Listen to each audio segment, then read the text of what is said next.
I'm Ian Brzeziński. I'm a senior fellow at the Atlantic Council, Washington, D.C.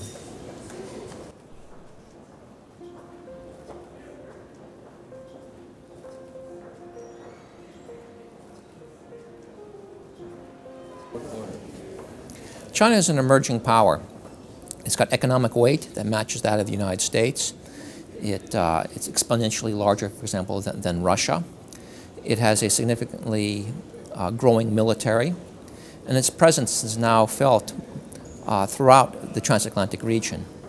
Chinese investment is prevalent in Western Europe and Central Europe.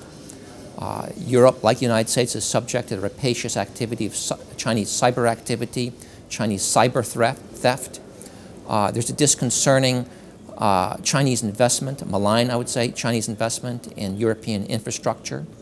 Chinese military forces are now exercising with the Russians in the Baltic Sea, ground forces in Russian major exercises.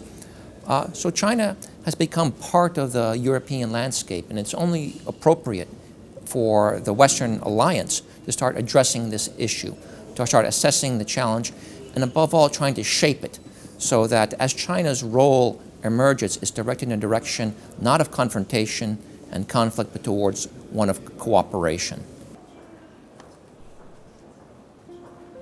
Yes, I think it's high time to have a NATO-China Council, much as we have a NATO-Russia Council. This would serve several purposes. One, it would help foster a dialogue within the alliance about what China's power means for the transatlantic community and what we should do about it. It can spark that kind of dialogue. Two, it can foster a useful and transparent exchange or dialogue with China. Third, it'll communicate to China that when it deals with the West, it can't just pick off allies and deal with them separately. It will always be dealing with a unified Western community of democracies, and that's very important.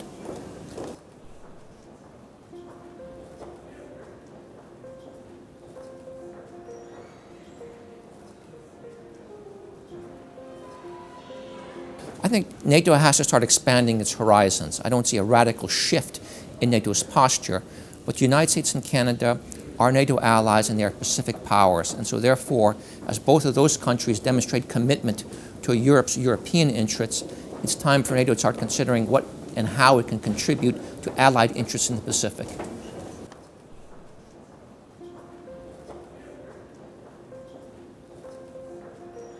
Poland should be among the forefront of NATO leaders advocating for this type of engagement between the alliance and China.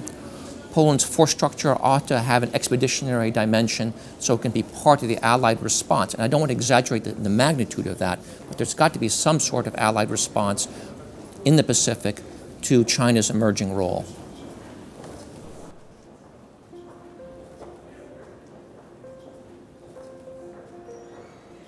It's imperative for both sides of the Atlantic in all dimensions to be working together in our effort to shape our relationship with China. If we are passive, the risk of a confrontational relationship with China will grow. If we're coordinated and proactive, we have the economic, we have the political, and we have the military leverage to shape that relationship into one that is more constructive and mutually beneficial.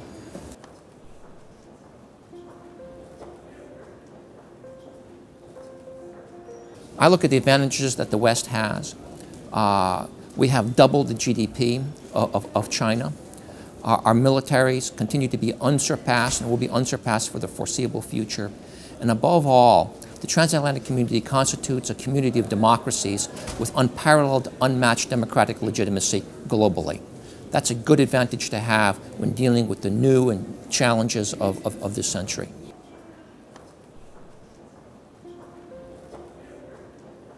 The Chinese want to reshape the international global order so they can advance their power.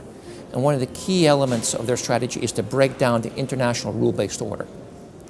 And we have to stand firm behind that. It's what's kept the peace over the last 50 to 60 years. It is the element of the West strategy that has best prospect of sustaining that peace well into the future.